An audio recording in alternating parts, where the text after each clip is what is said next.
EYFS Reforms Introduction and Preparation. The aim of this session is to introduce the changes and to support you in planning for the implementation of the EYFS statutory framework from the 1st of September. The PowerPoint slides can be sent on request as a PDF. This recorded presentation can be used for staff training, induction of new staff, etc. My name is Ali Highfield, and I am joined by my colleague, Jo Sawyer, and we are Early Years Locality Officers in the Early Years team. Many of the reforms affect the learning and development and assessment sections of the EYFS. There would also be a requirement to promote good oral health and some other minor changes to the safeguarding and welfare section. Please try to keep a positive mindset to the changes and remember it is evolution, not revolution. Remember too that it is important to plan as a team for these changes. We're just going to turn off our cameras and move on to our next slide.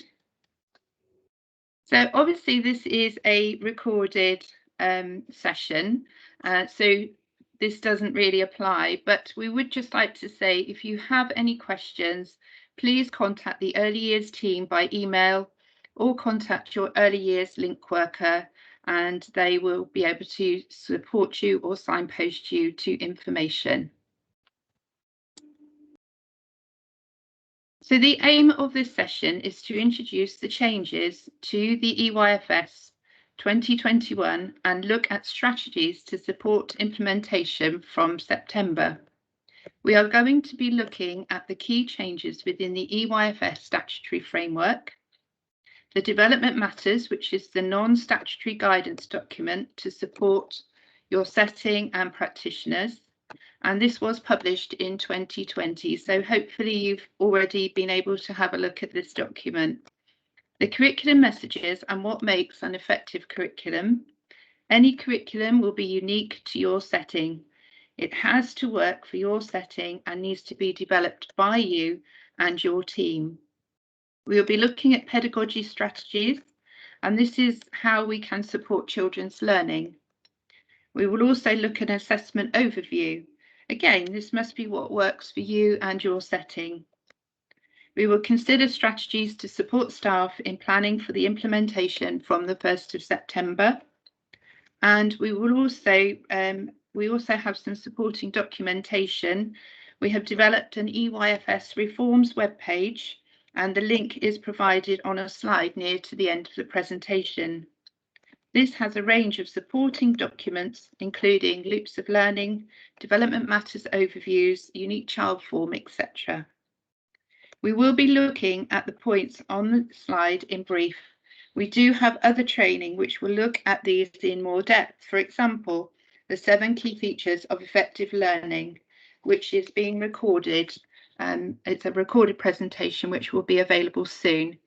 And we also have to come a characteristics of effective teaching and learning session, which my colleague Jo has been busy developing. We have workshops which can be booked on the Support Services for Education website. And there are useful Learn, Explore, Debate recordings available on the Foundation Years website. A recording of Julian Grenier, who is the author of Development Matters, who was delivering a keynote speech at the EYFS about the EYFS reforms and new development matters at the West Somerset Opportunity Area Conference recently, and this is available on our Somerset County Council EYFS reforms webpage. In this slide, we consider the key messages and the aims of the revised EYFS, which seeks to provide quality and consistency in all early year settings so that every child makes good progress and no child gets left behind. A secure foundation through planning for the learning and development of each individual child and assessing and reviewing what they have learnt regularly. Partnership working between practitioners and with parents and their carers, and of course other professionals. And equality of opportunity and anti-discriminatory practice, ensuring that every child is included and supported. So the EYFS statutory framework sets out the standards that all early years providers must meet to ensure that children learn and develop well and are kept healthy and safe. It also promotes teaching and learning to ensure children's school readiness and gives children the broad range of knowledge and skills that provide the right foundation for good future progress through school and through life. It should also promote the development of a love of learning.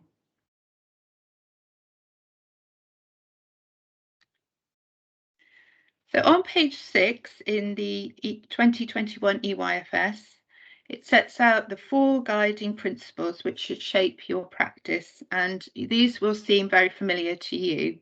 Every child is a unique child who is constantly learning and can be resilient, capable, confident, and self-assured. Children learn to be strong and independent through positive relationships.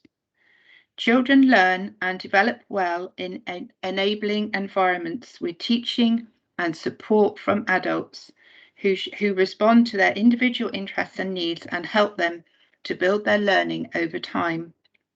Children benefit from a strong partnership between practitioners and their parents or their carers.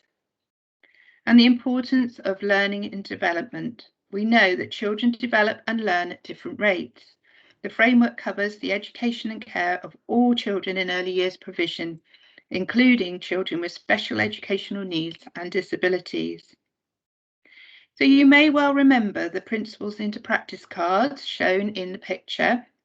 They have some useful ideas and reflective points. These can be downloaded if you do not have the original plaque. We need to remember when developing the curriculum that the enabling environment and adults are an integral part. So why are they introducing changes? Well, the reforms are designed to bring about these 3 key points to improve outcomes at 5 years old. And this comes about following the primary assessment consultation in 2017. And in the blue speech bubble is a quote from Becky Francis from the Education Endowment Foundation, who once said, "Once children fall behind, it is hard for them to catch up, and they are likely to fall further behind throughout school." All children learn more in the period from birth to 5 years than at any other time in their lives. If children are at risk of falling behind the majority, the time to help them catch up and keep up is in the early years. And when we succeed in giving every child the best start in the early years, we give them what they need today, and we also set them up with every chance of success tomorrow. All children deserve to have an equal chance of success. It is especially important for children from disadvantaged backgrounds. When they start school, children from disadvantaged backgrounds are on average 4 months behind their peers, and we need to do more to narrow that gap. The reforms are also designed to improve language development for all children, but particularly for those children from disadvantaged backgrounds. And this links very much to the government's agendas, including closing the word gap and Hungry Little Minds. And thirdly, the aim is to reduce workload for teachers and childcare practitioners. As a result of the Early Years Alliance's report called Mind Matters, which was published in 2018, this is to ensure that workload is purposeful, meaningful, and manageable, and to maximise time engaging with children in rich activities due to spending less time on paperwork. It's also to ensure practitioners are part of the enabling environment and that you are key to making the difference to children's outcomes. But we do realise that the reduced workload is not going to happen straight away, as there will be things that need to be prepared, planned and actioned. And all this is going to take time, but you do need to think long term.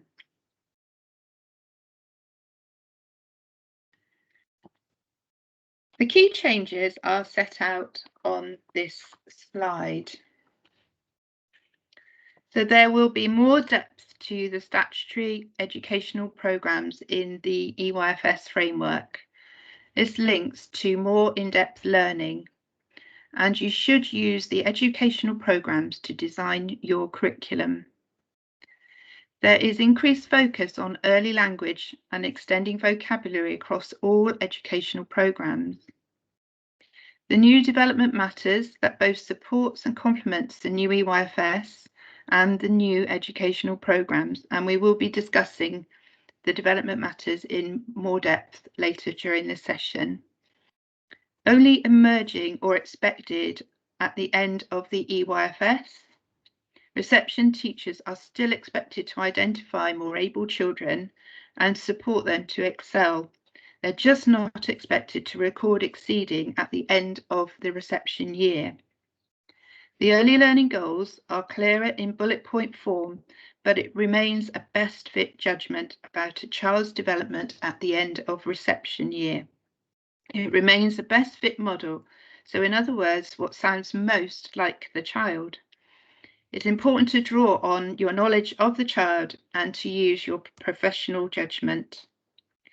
And we're very pleased to see that the characteristics of effective teaching and learning are still very much a part of the statutory framework, although they have removed the statutory requirement to report on them, although they do say you may report on them when it comes to the EYFS profile. Staff need to be aware of these characteristics as they can be used to describe a child to their parents or carers and to other professionals and people like Ofsted. It is still really important to know what type of learner that children are. So these changes provide an opportunity for you to review and to take stock. Do look at what you want to change, including your documentation, your processes, resources, the environment, etc. But please remember that it is still really important that children are given many varied opportunities to learn through play, both indoors and outdoors. And also don't forget that there are other useful tools to support you, including letters and sounds and universally speaking, ECAT, etc. The educational programmes are set out in the EYFS statutory framework from pages 8 to 10, and these have changed since the 2017 version of the statutory framework. We advise that all staff need to be aware of these changes. The educational programmes are the basis of your curriculum. The prime areas which underpin everything in the early years are communication and language, physical development, and personal, social, and emotional development. And the 4 specific areas help children to strengthen and apply the prime areas: literacy, mathematics, understanding the world, and expressive arts and design.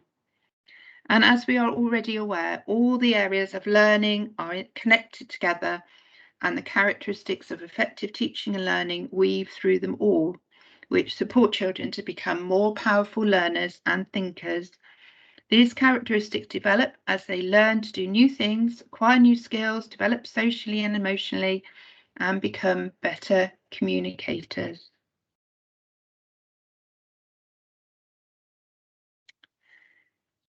As you will see in this comparisons table, there are changes to the early learning goals, and these changes are highlighted in yellow in the right-hand column.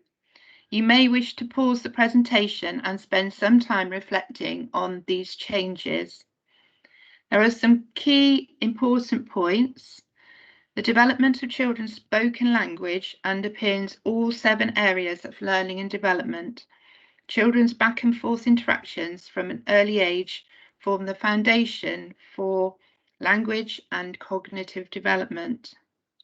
Physical activity is vital in children's all-round development, enabling them to pursue happy, healthy, and active lives.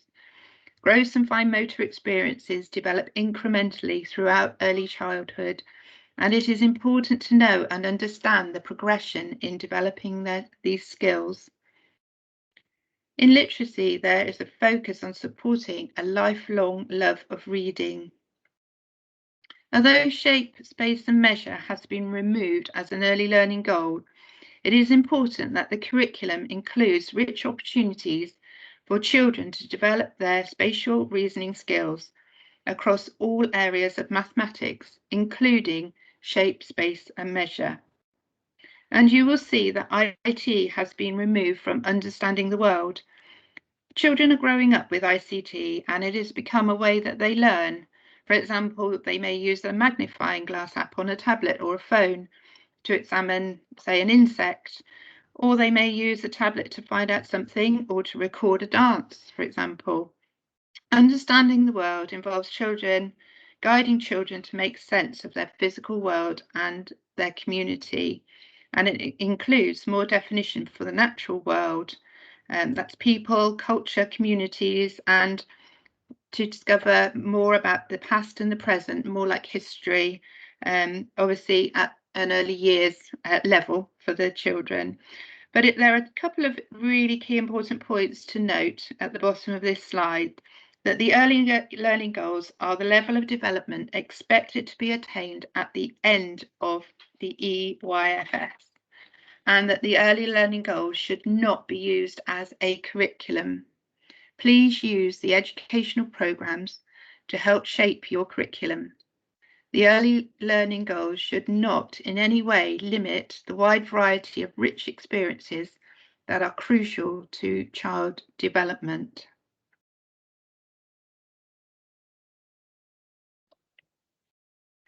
We're now going to have a think about the new development matters and the key changes which are being introduced in this. So it is shorter, about 2/3 the length of the former development matters. And as Julian Grenier says, approximately a 90-minute read. And he recommends that all practitioners should read the whole document. That doesn't necessarily mean to read it in one sitting, but it's important to have read through the whole document. There are fewer age bands. The development table is split into 2 columns. The first column gives one of only 3 age bands with headings "Will be learning to." And the age bands are birth to 3, 3 and 4-year-olds, and children in reception. The second column is headed "Examples of how to support this." And these examples provide very good support for staff training, and for example, to support a staff member individually with specific issues such as interaction ideas, or how to set up an area, or how to set up the environment. The development matters guides, but it does not replace your professional judgment and knowledge and understanding of child development. The brevity means that there is more space to develop the right curriculum for the children you are working with, and it should not be used as a tick list. The responsibility for what children learn runs with the leadership and staff in the setting. Development Matters provides guidance to support you in your delivery of the EYFS learning and development requirements. It will support your setting with developing your curriculum and support the scaffolding of children's learning. It includes 7 key features of effective practice. The themes summarise some of the important professional knowledge that practitioners need, and we are going to look at these 7 features in more depth later in this session. It also includes the characteristics of effective teaching and learning to support practitioners in reflecting on the different rates at which children are developing, and to support adjusting their practices. The characteristics of effective teaching and learning tables give examples of how to support by suggesting ideas and activities, and these can be found on pages 9 to 12. And there are tables which summarise some of the pathways of children's development.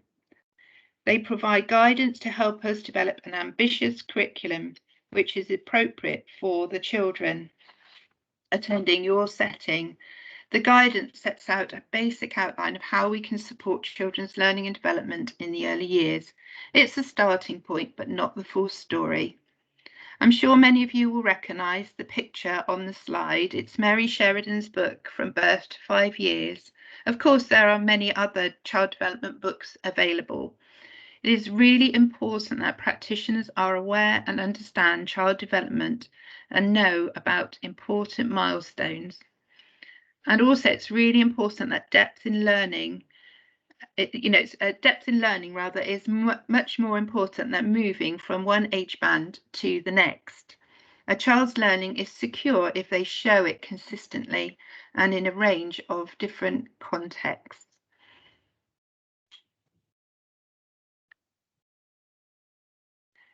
So this slide focuses on the 7 key features of effective practice from Development Matters. We know that this document, this non-statutory document, has been written to help guide all early years practitioners, whether you're a childminder, whether you work in a nursery, a preschool, a nursery school, or nursery and reception class in a school. It offers a top-level view of how children develop and learn, and it should be used as a guide, but does not replace professional judgment. But it is guidance which can help you to meet the statutory requirements for learning and development. The 7 key features link with the overarching principles. They complement and support. We need to be aware that they also overlap. There is a recording of the workshop which particularly focuses on these 7 key features of effective practice. There are development matter overview handouts available on our Somerset County Council Early Years Reforms webpage, and these may be useful for staff meetings or inset days, etc. But please do remember that these are not intended to be used as tick lists. I'm now going to hand over to my colleague Jo, and she's going to talk us through the next few slides in this presentation. Thank you, Ali. So I'm going to start with talking about definitions. Ali's already highlighted many new words that are very prevalent in the changes, and the 3 here are curriculum, teaching and assessment. And basically the curriculum is what is taught, teaching is how the curriculum content is taught, and assessment is the desired outcomes. And some of you may be starting to think, this sounds familiar, and you may be thinking about the 3 I's that are in the inspection framework: intent, implementation and impact. So you can see where these complement each other. So we can't do one without the other. So it's really important that as a team, as an individual, if you're a childminder, that you know what the expectations is and the pure definition of these words. So the curriculum is the educational programs that leaders build on to decide how they intend, so there's your intent, for children to learn and develop. The curriculum is what, the intent and the content, and that needs to be a very clear pathway that you have decided using those educational programs in the statutory framework, which Ali has already referred to. Teaching is how you decide to implement the curriculum so children make progress across the 7 areas of learning, linking it to that pedagogy and practitioners knowing the children. So it's that teaching, how, the implementation. And some of you may be familiar with or not, and this is available again on our EYFS reforms page, Ofsted's definition of teaching. So that's definitely worthwhile having a look at that and sharing it with the team and considering different aspects, ways of teaching. And then the 3rd one, the assessment. You know, we can have a great curriculum, we can teach it to the children, but we need to assess and make sure that they are learning as they go through our curriculum. So the assessment you need to evaluate the impact of the curriculum by checking what children know and can do, that effect and impact again. And like we've said, you need to remember though that where we talk about assessment, we need to consider that new statement in the statutory framework which talks about that assessment must not take practitioners away from those quality interactions with the children. Remember, one of those key aims of all the changes is to reduce that paperwork, so you can have that quality time to be with the children, to deliver your curriculum, teach and assess. Some things you will record, but that will be gradually developed as you deliver the new ways of working. So we need to think about a high quality curriculum, high quality implementation, and this is your accountability. How will you plan, implement and check that the implementation is effective in your setting? Obviously, this is a very, very wide area, and it's something that as a team, I'm sure you are beginning to reflect on, and you probably already do all of these things without even thinking about it. So like many, you've probably heard this a lot already, but if you have ways that you plan your curriculum, ways you teach, way you assess that work really well for you, then you can keep those. But now's the time to just reflect and evaluate and possibly tweak if required. So moving on to development matters and the curriculum, we need to actually think how these link. So the curriculum is that top level plan of everything the early years setting wants the children to do. It's about you as a team and an individual having those real high expectations of what the children in your care can achieve. In the development matters, the third key feature of the 7 key features explains what is needed in the curriculum. So it's that top level plan, and the curriculum needs to be ambitious, with careful sequencing, which will help children to build their learning over time. And we're going to talk about sequences of learning as we go through this presentation. The curriculum needs to be ambitious and give plenty of time and repetition and possibly different contexts for children to be able to learn the skill, the knowledge that you are teaching to them at the time. We're hearing these sorts of sayings a lot, that opportunity to deep dive into their learning and their play. Young children's learning is often driven by their interests, and we know that, don't we? A lot of our provision is already led by the children, but the plans must be flexible. And we know that children do not always learn the same way, and this is reflected in the characteristics of effective teaching and learning. And so activities may need to be presented differently. So there you're talking about your possible differentiation and the way you offer it to them, and to meet those different age groups in your setting. Like it says here, babies and young children do not develop in a fixed way. Everyone learns at different rates, and allowing time and a time to revisit. And some may need a little more time than others. So it's very important that through that in the moment assessment, you get to know your children and you can do that for them. And here we go, that depth in learning is much more important than covering lots of things in a superficial way. One size curriculum does not fit all. Work with what you have already in place, keep what works well, and change what doesn't with your team. So that's really, really important, that this needs to be a whole team approach. And you'll probably be fed up of hearing us say that, but it's really key that everybody is involved, making sure that you are working towards those goals. So let's have a look at what goes into the curriculum. Sounds like we're making a cake, doesn't it? The curriculum ingredients. There's an awful lot here, but I'm sure, like I've said before, and apologies for the repetition, you are probably doing a lot of this and have this in place already, but now is the chance for you to reflect on what you're doing and enhance and improve if needed. Vision, that ambitious curriculum. Is it challenging and stimulating? Is it exciting? Being aware that the curriculum doesn't just involve something written down that you want the children to learn. It involves the environment, the resources and the adults. And obviously the early learning goals are the aim for the end of reception. And do you have this? Do you have this vision? As a team, have you discussed it? So possibly something to think about. Play. Now we know play is at the heart of the new EYFS framework and the development matters, and it's always been at the heart of everything we do with children. But now we have the time, with the emphasis on adults not having to spend so much time doing paperwork, to be actually with the children, engaging with them in their play, being play partners, which is a quote. That's what Greg Bottrell calls us. We're play partners in children's learning.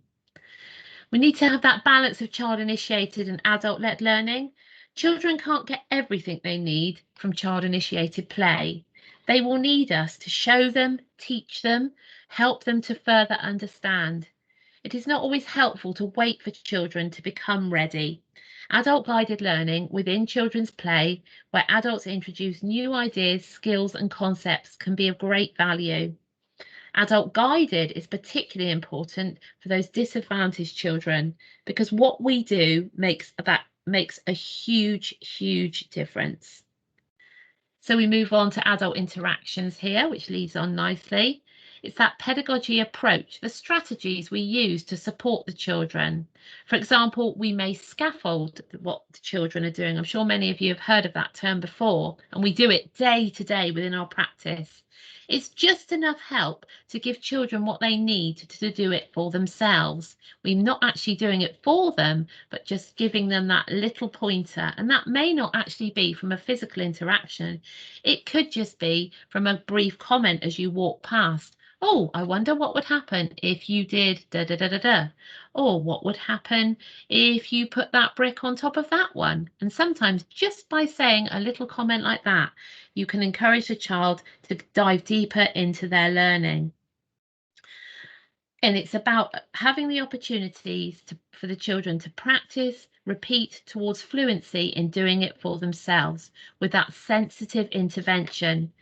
And I'm sure we've all done this. You can step in too early and the child may stop what they're doing or wonder why you're even joining in with them. And that's a key skill, to observe carefully and know when it's time for you to interact, to scaffold and move them forward.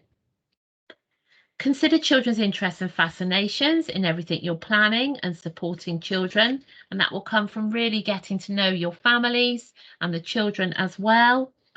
Flexible and suitable. You need to make sure you have that inclusive repertoire of approaches to all the children, and that will link to your planning. And remove barriers. Noticing, this is a very key word, noticing when children have difficulties and helping them to overcome the barriers. So you may wish to intervene and demonstrate so children can become the experts. They may need extra help, and this may involve sourcing additional help from, for example, your Senko. Knowledge, skills and concepts, obviously they need to go into your curriculum, another key ingredient. Your curriculum needs to be broad, balanced, rich, varied, ambitious, progressive, sequential, with substance. Lots of fantastic words there. It doesn't have to be a static curriculum, and it can be adaptable.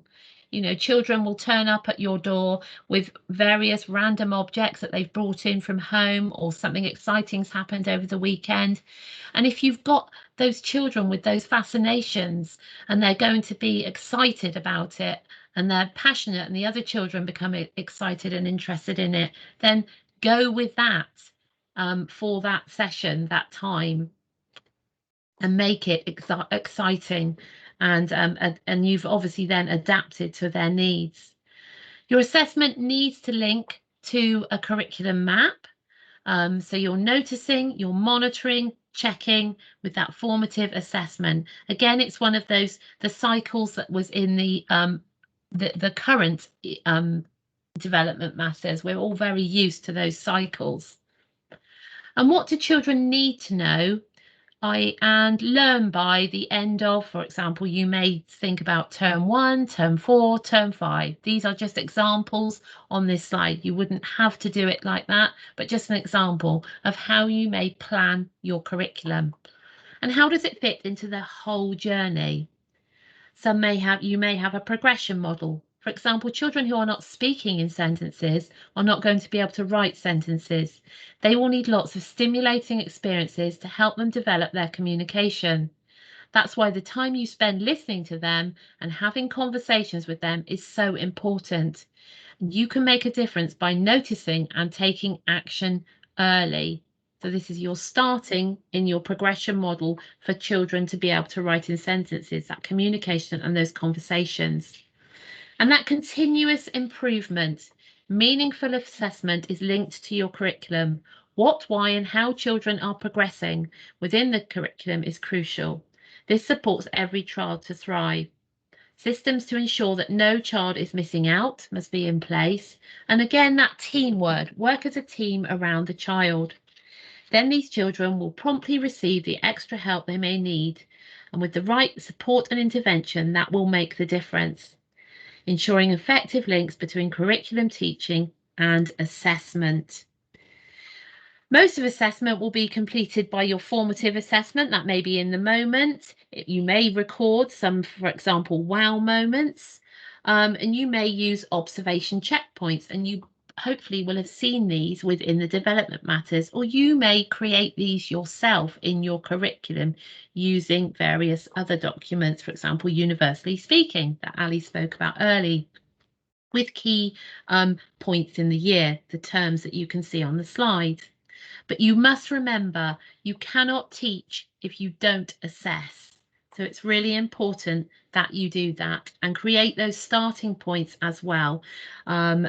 Various people use all sorts of documents. This is me, applaud. Starting points must include the parents as well. In reception, some people call it baseline assessment. Every setting provision may have a different name for it, but it's really important to create those starting points to start the learning journey for those children. So now we'll look at the quality of education in the curriculum. In the inspection handbook, the grade descriptors are there for you to have a look at, and you can see the page numbers there for you to reference to. And here again is one of those lovely early years cycles, and we've already referenced the 3 I's, the intent, the implementation, and the impact. So the intent is the EYFS, educational programs, and that provides the curriculum framework that leaders must build on to decide what they intend children to learn and develop. And what providers do, and that can link to the resources, the topic, the interest. Now, you notice I mentioned the word topic there. You may call that themes. You may not have topics or themes, but if you do, make sure that they are very, very broad, or they may only last a couple of days. Obviously, noticing and engaging with what the children's interests are and what their needs are. So it's really about knowing your children with that individualized learning and ensuring that you have those starting points and noticing those. The implementation we move on to is the how leaders and practitioners, and which references the team, decide how to implement their curriculum so children make progress in the 7 areas of learning. Remember to use those 7 features of effective practice and look at the pedagogy, the approaches staff use to support the children. Using everything to support the how, the environment, resources and staff. And I appreciate some of this is repetition, but it's really important that all these areas work together and they all overlap. And like Ali said, there is a learning environment audit that you can access on our EYFS Reforms webpage, which may be a useful starting point for you.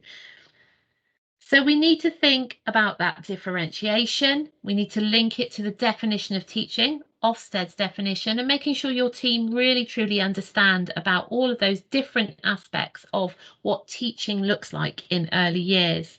And staff have that confidence, knowing that they are teaching when they are delivering perhaps a specific activity. The learning environment audit also includes the Lurven scales of emotional well-being and involvement. Now, this is a 5-point scale, and some of you are probably familiar with it, that allows childcare practitioners to measure children's emotional well-being and involvement. Obviously, 2 vital components of learning development and progress in children. So you can use those to monitor the children's engagement. Another source of environment audit is the Early Childhood Environment Rating Scale, or ECHAS, some of you may be aware of, which looks at 6 areas: space and furnishing, personal care routine, language and literacy. So that's another really, really useful document to guide you to evaluate your environment, which is obviously a key element. So we move on to the impact. Practitioners must evaluate the impact of the curriculum by checking what children know and can do, and the progress made by children within the areas of learning. So we need to make sure that that knowledge is sticky. I love that saying. It's great. Knowing more helps you to know more, and with those repeated learning opportunities, possibly in different contexts, in across your setting, and that deep dive opportunities. So they have that preparation for the next stages in their lives and those transitional moments as well. And many of you, like I've said before, will already be doing this, and it will be embedded. And it's absolutely fantastic if you, while I'm talking, while Ali's been talking, that you are thinking to yourself, well, we do this already, and that's absolutely great. But it's just, this is a great opportunity as a team for you to stop, reflect. I always call it clicking the refresh button to see if there's anything you can tweak to develop your provision. So now we're going to look at an actual example of these curricular goals in a setting. Now, Sheringham Nursery School is where Julian Grenier is the head. So this is an example of how him and his team developed for an academic year 8 curricular goals.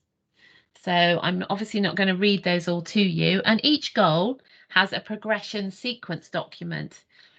Now, please remember that even though we are giving you these as an example, we are not telling you that this is how you should deliver and plan your curriculum in your setting. These are examples to give you ideas.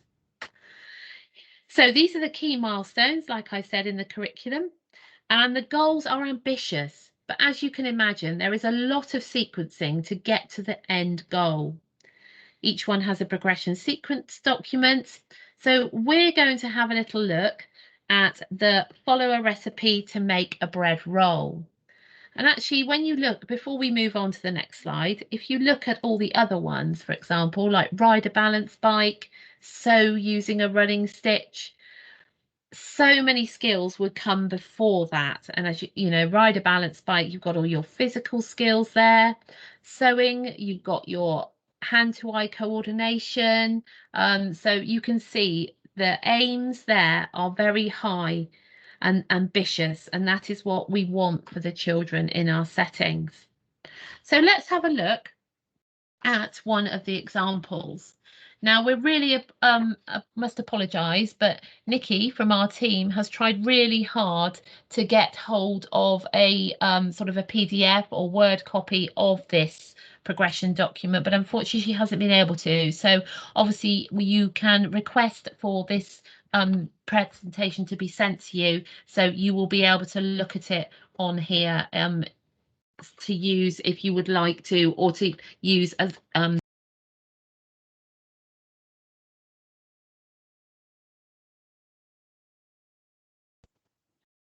Jo, we've lost your sound. I think your microphone's gone off. So apologies, I didn't touch anything. Apologies for that. Okay, I'll start this slide again. So here we are on the progression document here, sequence document for making a bread roll. You can see there are various milestones here, and we'll talk through those. I'm not sure if it was recorded, but I will repeat it. Apologies, but we do not have a PDF or Word copy of this this progression document. But obviously, if you would like to see the slides, you can request a copy of them, and then you can use this to support your provision if you are thinking of using these types of ideas. So the first milestone here is, with adult support, children mix different ingredients. And you can see you've got sand and water, how to make simple Play-Doh, and the tools they may use. And then talking about, as children take part in these activities, they become more precise in using scoops, counting scoops, different sizes. So you can begin to see how we're starting to use those skills that a child will need to have to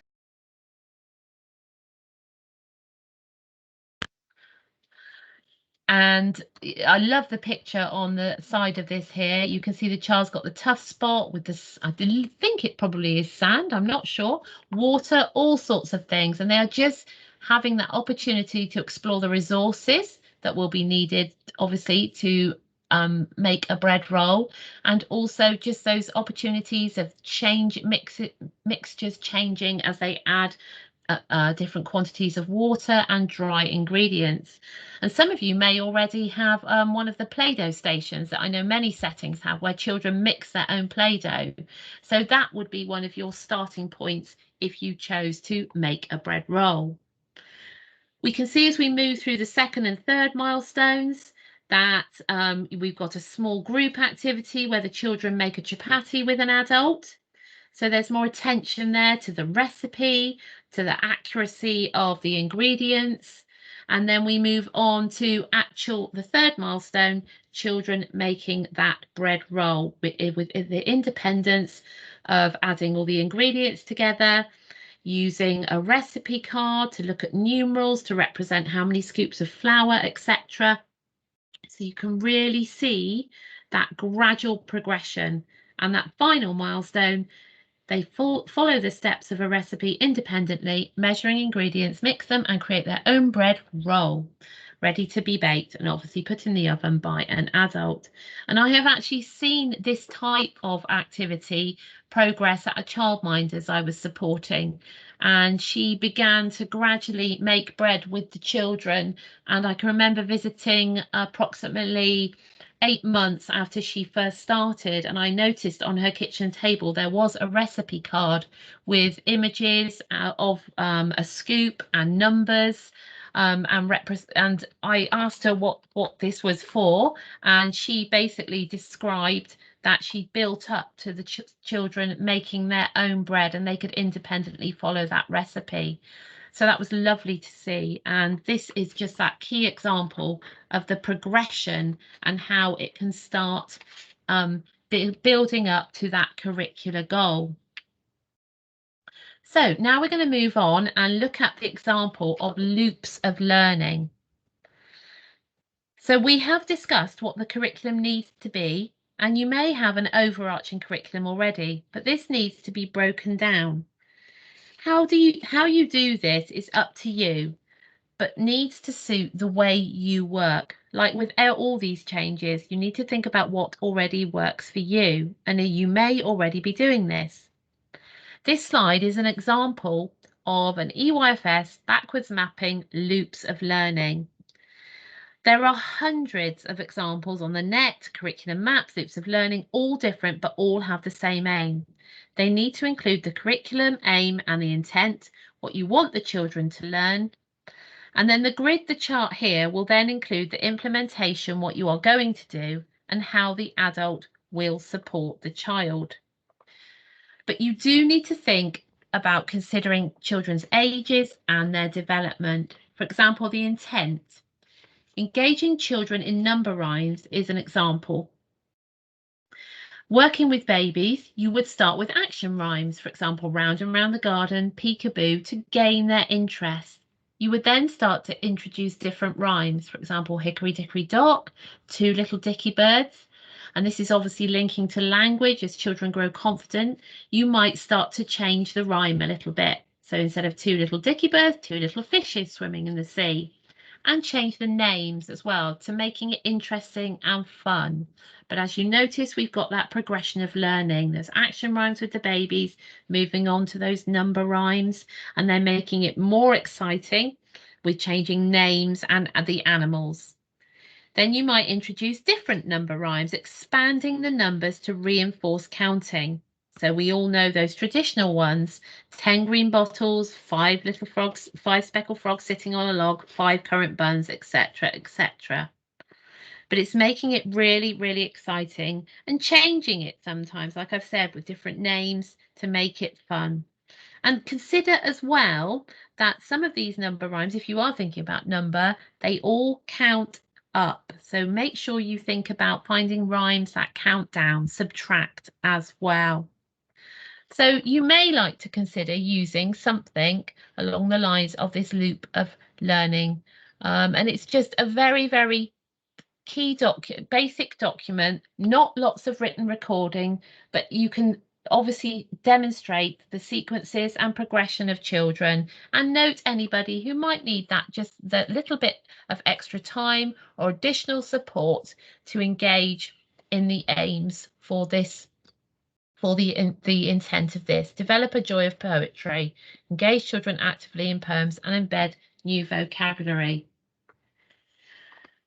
So continuous provision, remember, has not disappeared, and it has developed to what we now say is enhanced provision, which supports your curriculum. Again, thinking about the environment and resources that will play a big part in supporting children. The diagram is one idea of how to plan your steps. Like I've said, you can still use topics and themes, but make sure it is wide breadth. And remember that they have to be flexible to allow children's interests to be incorporated. They need to include also all areas of learning. And remember that everybody in the setting is responsible. It's about the team around the children, the team around planning your curriculum, the team around planning loops of learning, sequences of learning, however you are going to choose to develop this in your setting. There are lots and lots of toolkits out there and various documents to support you. And there is a links sources slide later in this presentation, but there is a fantastic linking to the maths here. There is the NCETM Loops of Learning example on their webpage. That's the National Centre for the Excellence in the Teaching of Mathematics. And I would really recommend you have a look at that. Now, remember, we have lots of examples on our website as well, but just because it is coming from our team, it doesn't mean you have to use them. You might like to have a look at all of these things and take bits from each one to develop something that suits your provision and obviously suits the cohort of children that you have in the time. And this may change through the year or at the beginning of each academic year or when you plan to start your key areas of the curriculum. So we'll move on to just review the key messages linked to the curriculum. The areas of learning and development which must shape activities and experiences for children in all early years settings. So remember, look at those educational programs. The early learning goals that providers must help children work towards. The knowledge, skills and understanding children should have at the end of the academic year in which they turn 5. Really important that you remember the early learning goals are for the end of reception. The EYFS educational programs provides the curriculum framework that leaders build on to decide what they intend children to learn and develop. I'm just going to add in there, leaders and their team build on. That's really important. Leaders and practitioners must decide how to implement the curriculum so that children make progress across 7 areas, and assessment arrangements for measuring progress need to be in place, and requirements for reporting to parents and or carers. So obviously there are statutory requirements, but you may have other arrangements where you discuss and report to your families throughout the year. And obviously it's about including them as well with those starting points and possibly at other regular points when you have that ongoing discussion with your families. Leaders and practitioners must evaluate the impact of the curriculum by checking what children know and can do. And remember, that's about what it's all about, that evaluation.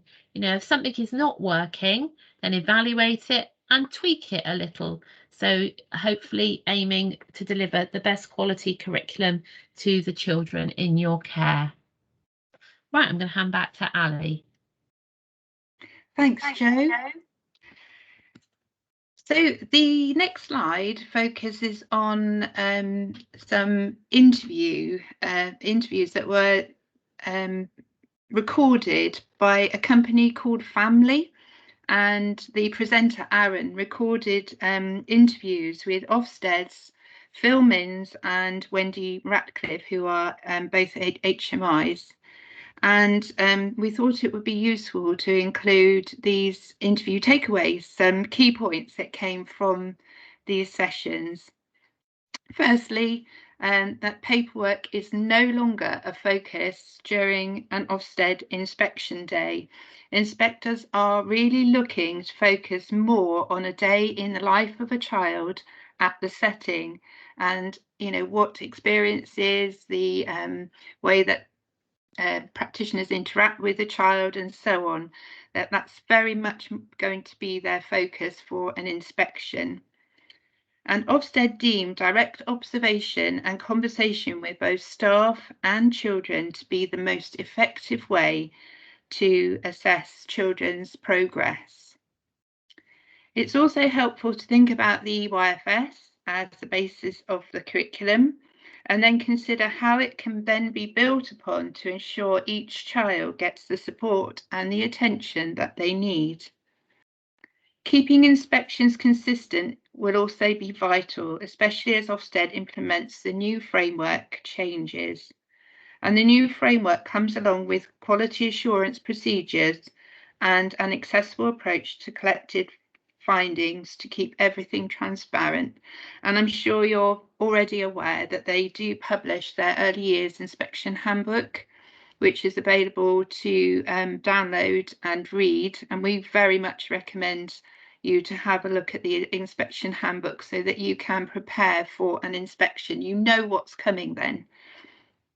And that a tick list approach might have helped inexperienced practitioners in the past, but Ofsted now wants to move away from this, and instead they are very interested to see how providers support practitioners in developing their own judgment through continuing professional development. And if you want to have a look at these interviews, we have included a link to where these can be found on the family website. So if you request a PDF document, you'll be able to click directly on that link, or you can search for this yourself. And you can see these blue speech bubbles. These are direct quotes from Ofsted. They are saying that everything providers do should be for the children and not to do anything additional for Ofsted. In other words, carry on as normal, as you would usually do. How well practitioners know the children and how children are making progress. They will determine this, as we've just said, through observation and conversations with practitioners. So that's worth reminding all staff that they are likely to want to hold a conversation and discuss children's progress or discuss an observation that they've made with you. And they also wish to remind that inspectors won't ask to see checklists and tracking and assessment data, and would rather just see a normal day in the setting. The early years inspection handbook mentions observation and discussion and what Ofsted will be looking for, and it states how Ofsted will be gathering and recording evidence. So please do ensure that you're familiar with that inspection handbook.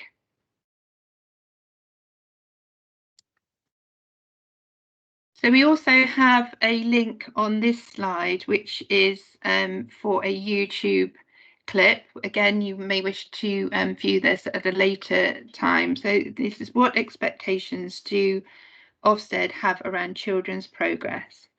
So again, we recommend the interview, particularly the one with Wendy Ratcliffe. And Wendy explains that they want to find out what it's like to be a child in this setting.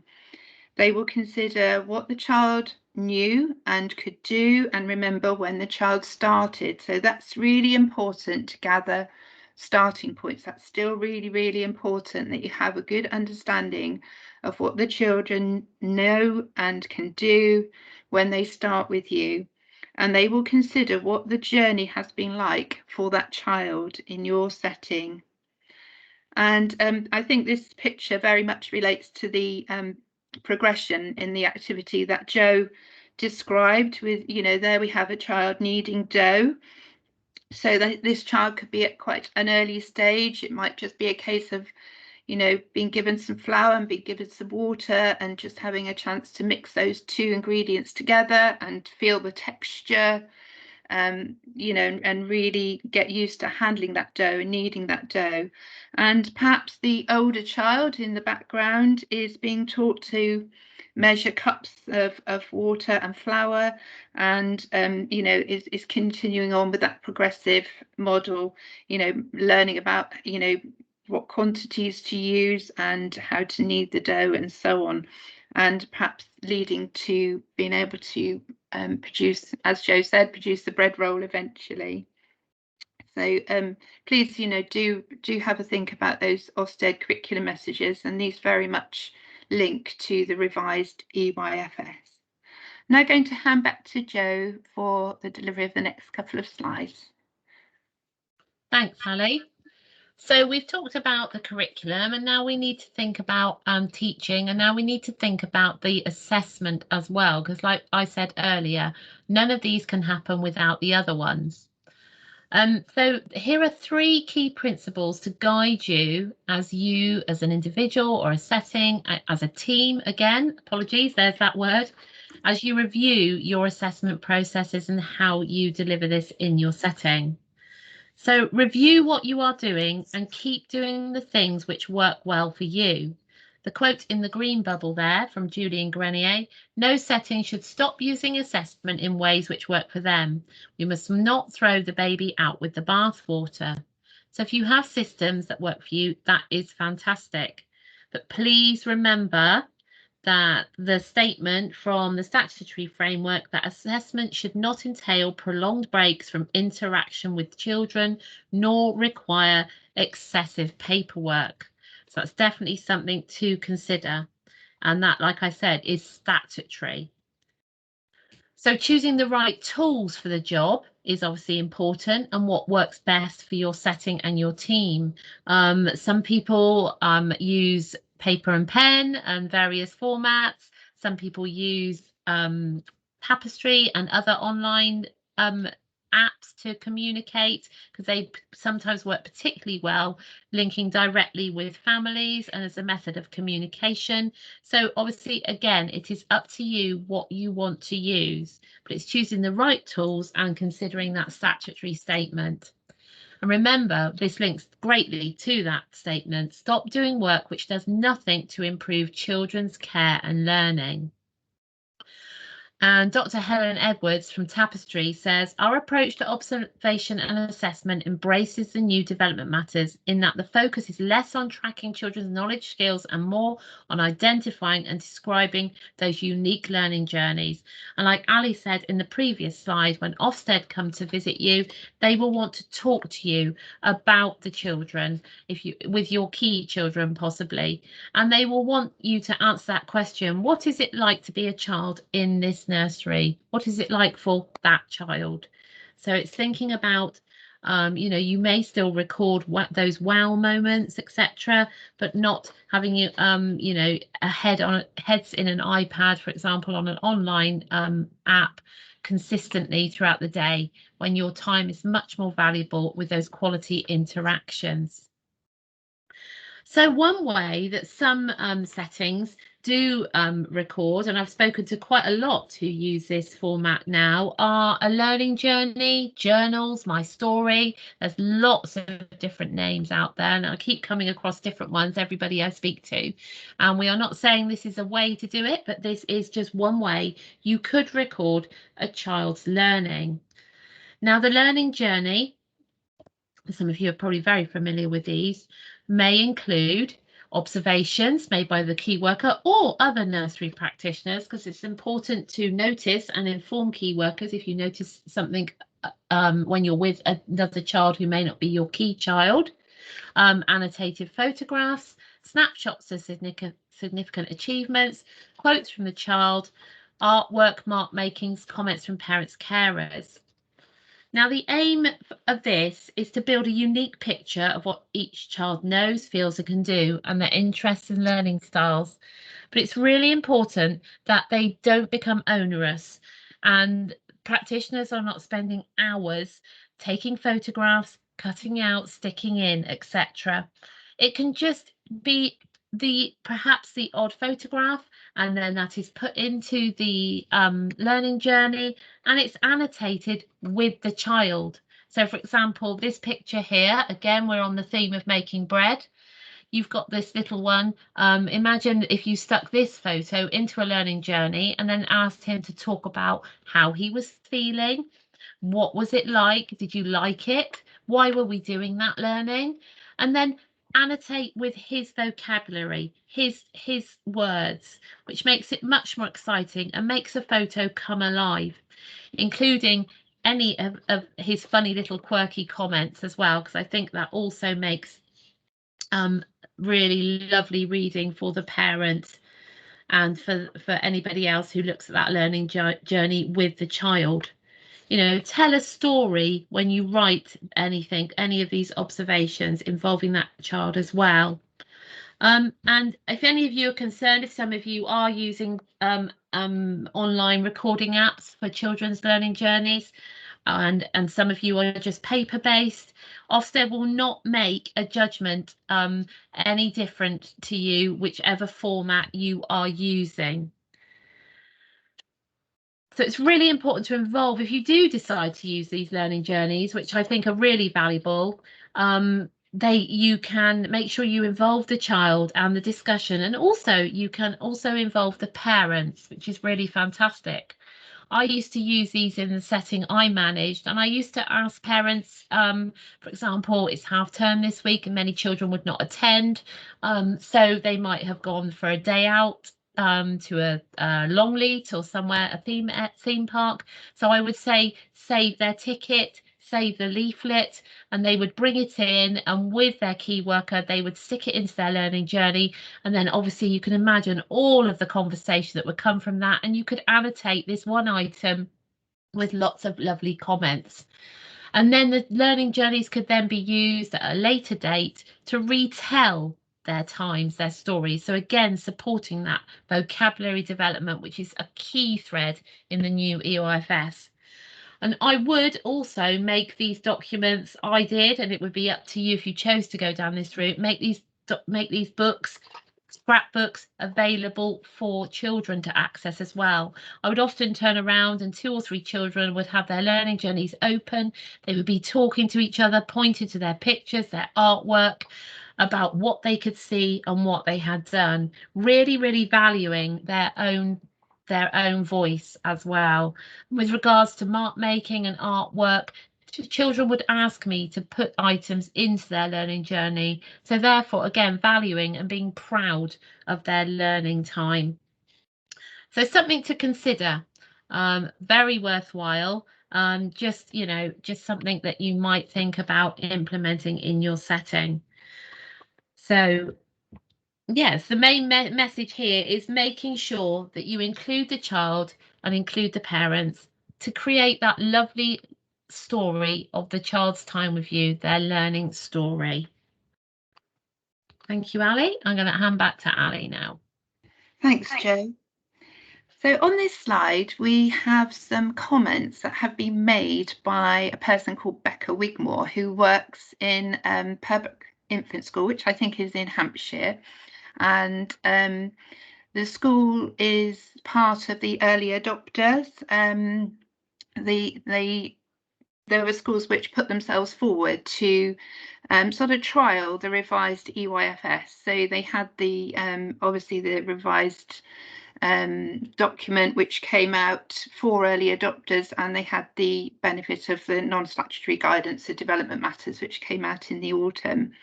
But Becca has made some useful comments. I'm not going to read them all out. Some particular words on this slide have been highlighted to make them stand out. But please do pause the presentation if you wish to read through all of these. But I'm just going to pick out a couple because what she says is the idea of the new curriculum seemed like an exciting opportunity, and they jumped on board the early adopter train and assumed it would be an easy ride, but they were wrong. Changing your perspective and breaking away from what you have always done is more of a challenge than we first realised. And our new mantra is baby steps. So that might be something for you in your setting to consider. You know, any change can be difficult. It is about making sure that everybody is on board with the changes, and that you move along that journey together. But remember to break it down into manageable steps. And like she says, she calls them baby steps.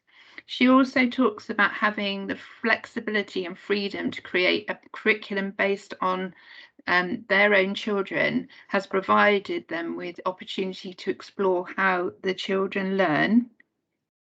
And she also talks about having flexibility and freedom to create a curriculum based on the children. So, you know, what she says is that beforehand they took development matters as a checklist, which we know that many people did, even though it states on many of the pages not to be used in that way, that many people did tend to use development matters as a checklist. So it's a reminder as well, please do not use the revised development matters as a checklist.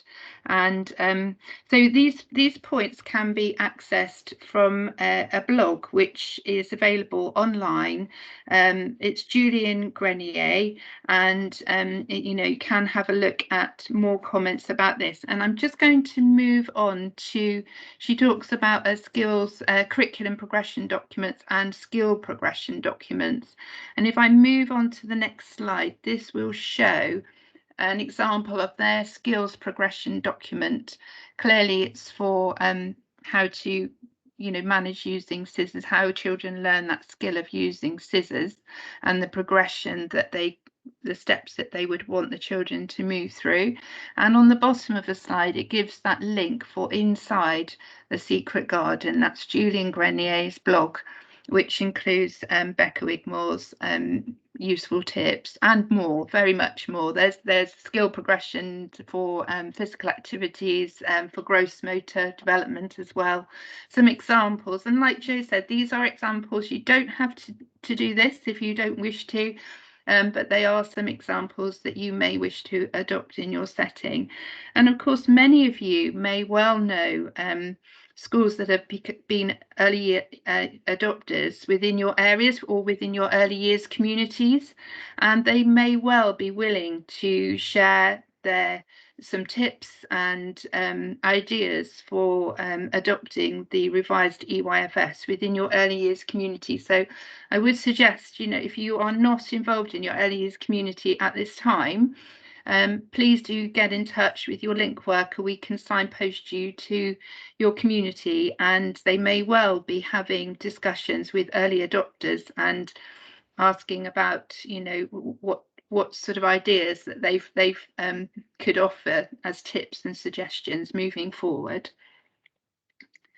It's going to move on to our next slide, which is preparing and planning for September 2021, which I believe is over to you, Jo. Thank you, Ali. Yes, so you're probably by now a bit bamboozled with all of this information, but it's about thinking and preparing and planning for September. So that you may wish to consider putting in some of these actions here. So obviously information shared with staff.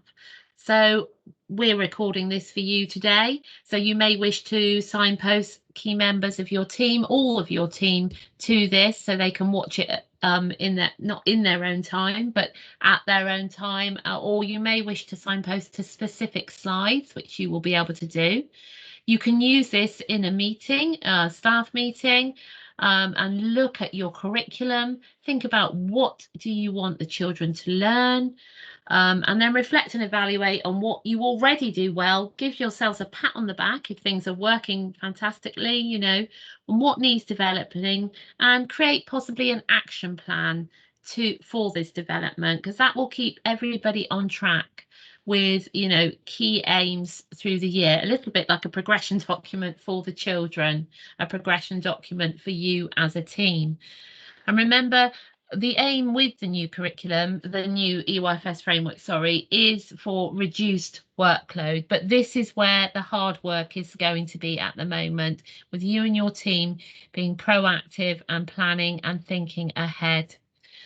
Regular meetings can occur to ensure that everyone is aware of the way forward. So sharing any updated documentation, expectations, understanding why things are changing. So if you had an action plan, this would be an opportunity to, reflect on key actions.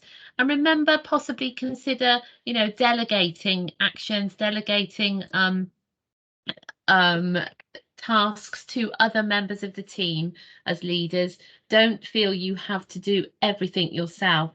And obviously spreading the load helps you as a leader or manager, and also gives other members of staff that feeling of being valued and that responsibility, and improves their knowledge in their provision, in their professional knowledge as well. You may need to organise some staff training. Perhaps you have a new member of staff to the EYFS, or some would just like that recap, that, like I say, click the refresh button on child development, etc. If you need to source any training, please talk to us, and we will hopefully be able to, we may even be able to deliver it ourselves, but signpost you to support with that area as well. Remember always to evaluate. That's the key thing, like the children. When you're delivering that teaching and learning to them, make sure you evaluate what you have done after a specific time when something new has been introduced. Discuss how it went. If it went well, are you going to keep it, or are you going to tweak it to make it even better? And remember that team word. Everybody does need to be involved. And I appreciate there may be childminders listening in who are thinking, well, I'm not really in a team, but you are not alone in this. You could work in collaboration with other childminders, and I know the majority that I support and meet with, they have sort of like what I would call almost mini cluster little groups within their areas.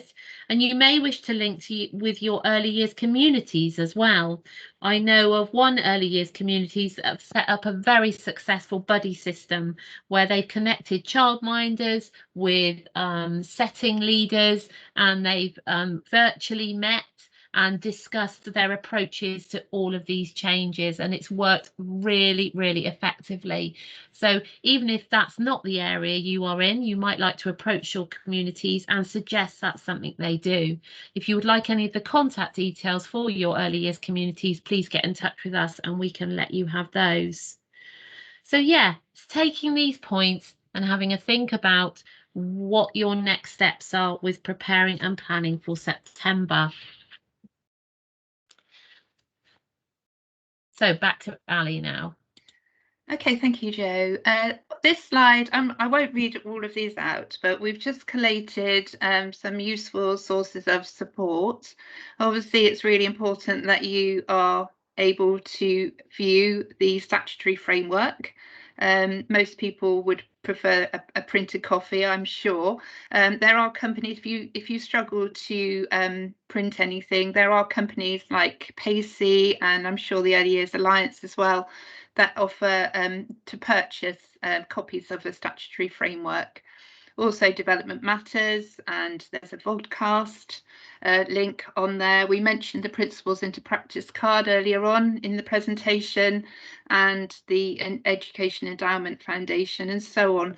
So please do have a look at these links and request a PDF of this slide so that it makes it easier to access these. And at the bottom there is the Somerset EYFS reforms. That's our Somerset County Council page that we've referenced many times during the presentation. So please do have a look at the documents on there.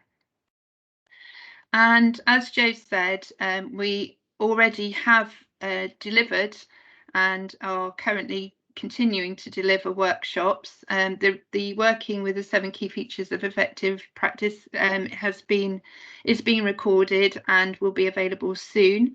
And we've also had sessions on developing planning, the curriculum in maths, and I'm not sure if these will be recorded, but there may be an opportunity to access a PDF of the presentation. We've also got some implications for practice and provision in communication, language and literacy, and the revisiting the characteristics of effective teaching and learning for the EYFS reforms, and also preparing for Ofsted. So we have a presentation for schools and for early years settings. We also have one for childminders, which we did run fairly recently, but if there's sufficient demand, we would be more than happy to deliver that in another term. So please let us know if you're a childminder and that's something you'd be interested in. So in order to book any training, it's a case of going on the Support Services for Education website, and please do try to pop along to the networking and drop-in support sessions, which are on the 13th and the 15th of July in the evenings. So they'd be a useful time to raise any questions, any queries that you may have a discussion with other people. There may be some early adopters that go along to those as well. So it's a chance to have an open discussion. I'll just hand over to Jo again. Thank you. Yeah, as we've mentioned all through this presentation, we have our EYFS reforms website, and these documents listed here are available on there. So it's just that one-stop shop, which makes it easier for you. As you can see, you've got that learning environment audit that I discussed, various activity planners, examples of various types of planning, the loops of learning, a 7-area plan. Now, like the arrows say there, will you keep things? Will you change things? These documents are here as examples, and we cannot recommend one above the other. So whatever documentation or processes you use have to suit your setting and your staff, and obviously support the needs of the children in your care. It needs to work for everybody. So, and some of the documents listed here are obviously for reference. The development matters overviews at the top there, the A3 documents may be useful just to put in the staff room, and specific for specific rooms, which our colleague Gemma has very kindly taken all of the development matters and made into these documents, which may be useful. And the 7 features of effective practice, again, this is a poster which may be useful, particularly for visual learners. If you're anything like myself, I would find those very useful if I was still in a setting. Remember, change or keep, and this is unique to your setting and involve everybody in the discussion. And just to let you know that since this presentation was actually written, there have been additional documents added. So please keep popping back to this web page. For example, for the characteristics of effective learning, teaching and learning, there are now there's documents being added for that area. So yeah, don't just think it's you visit once and there'll be nothing else. And obviously the recordings of presentations will gradually appear on this page over the summer term, hopefully, as we record them. And if you develop anything that works really, really well in your setting and you are really, really proud of as well, please share that with us. Be proud and say this worked because we used a little bit of this and a little bit of that, and it's a fantastic document to support our provision. So we are now coming to the end. Obviously on this one it says evaluation, but that would be if we were in a I was going to say face-to-face, but not at the moment, a training session. But please remember, we are here to support you. No question is a silly question, which is something I know me and Ali get told a lot. I'm going to ask a silly question now, but no, it's not. If it's going to support and reassure you, please get in touch.